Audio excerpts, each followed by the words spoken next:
We all know that you can AFK for emeralds overnight and trade them here at the blacksmith for items to collect uniques in your AFK spare time. But that's not the fastest way to get uniques in the game. What is?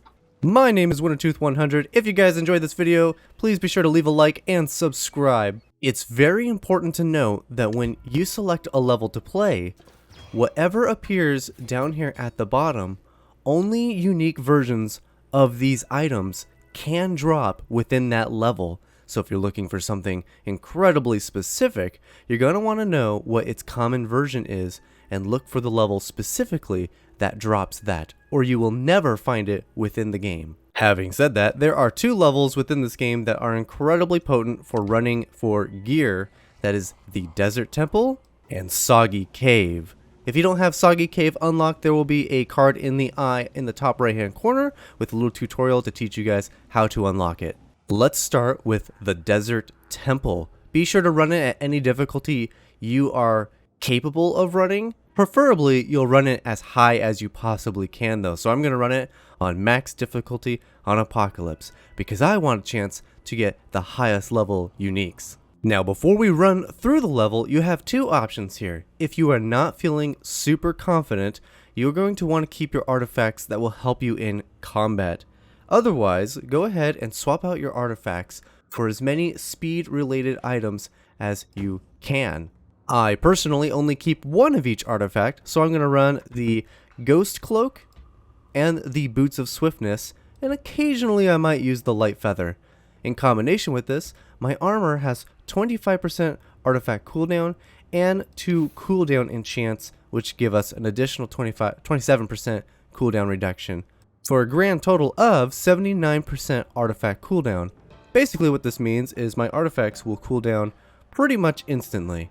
In order to run this as fast as possible, our goal is to simply run past every mob, working our way through the level.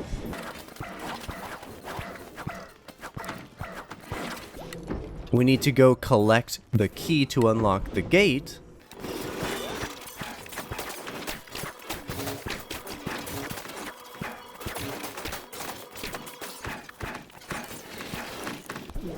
And once we're through the gate, we're going to head into this little area. This will always spawn here.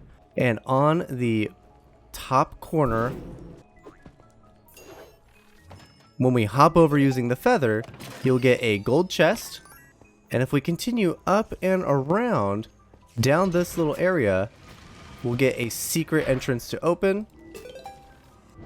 And inside here you will find a obsidian chest, and look at that, we did get us a unique. But there is more. If we continue through here and we activate all these pillars, we will get an additional gold chest.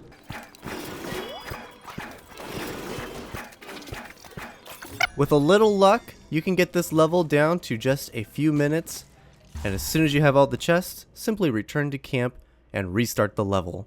Next is Soggy Cave. We're going to attempt this one. You'll notice it has a different loot pool. Notably, it has gauntlets, and I know that the fighter binding things have become real popular lately, so this is a great one for getting those. Same method, we're going to use the boots and the cloak to speed through all the enemies, because we are not interested in spending a lot of time fighting mobs. We're interested in finding uniques as fast as possible.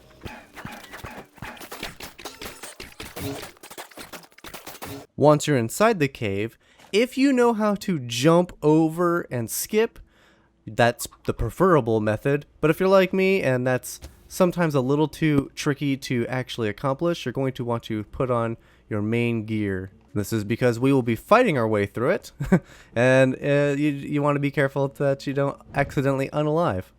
But it is possible to get up here and jump onto that bridge. I, however, have never been able to figure out how to do it successfully. Now for the puzzle. This is really easy. We're going to look at the left-hand side. We're going to call that 1, and the right-hand side we will call 2. So we're going to go 1, 2, 1, 2, 1. So it's literally just back and forth starting with 1. So 1, 2, 1, 2, 1. And that will always unlock it. Same as before, we're just going to fight our way through because I am terrible at figuring out how to jump over the gate. Of course, if you know how to jump over the gate and you can do it successfully, that is the preferred method because you can cut out at least a minute of runtime. If you're like me and you can't though, it only adds about a minute to the run. We got lucky, we got the exact same puzzle. 1, 2, 1, 2, 1, unlock it, and then we have our obsidian chest. From here, there is nothing else within this level, so you can go ahead and escape and return to town. I am just running up here to show you guys that there is indeed nothing else left here. So just, again, push escape and return to town. However, it only takes an additional 10 seconds to return to town the manual way, in which case you'll get access to an opportunity for a better artifact if you're interested in gaining artifacts. If you do come across the puzzle with the 4 buttons, the method, we're going to do the same thing, looking at the left one as number 1, 2, 3, and 4. The first thing we're going to do is keep pressing button 1 until the block is on the far left. So you see how it's swapping around like this? We want to make sure that we have the 2 in the corner just like this. Then we'll press button 3. We're going to press button 1 2 times. And then we'll press button 3. Then 2. Then 3. Feel free to play that part back as many times as you want. I know it can be a little confusing to remember how to solve it, but that is indeed how you do solve it. If, like with this puzzle, it didn't start in a position where you could get the 2 by themselves, you're going to want to just kind of press the buttons and mix them up until you can get the 2 by themselves on the right hand side. And then you can follow the rest of the steps and it will solve it. It's pretty easy, takes a little bit of time to get it going, but this one started with every piston in the down position, which just meant I had to just randomly push a couple buttons to get it going. To reiterate one more time, the level itself will determine what types of uniques can drop, so it's very important. Please don't leave comments down below telling me, hey, I didn't get this one item, how come I'm not getting it? Well, first thing you should check is to make sure that that level is even capable of dropping it. If not, look for the level that is capable of dropping it. And that is everything, guys. You're going to want to run the Desert Temple and Soggy Cave. Those are the 2 fastest ways to get obsidian chests consistently. And a bonus, you actually get to play the game to find the gear. Thank you guys so much for watching. My name is WinterTooth100, and I will see you guys in the next one.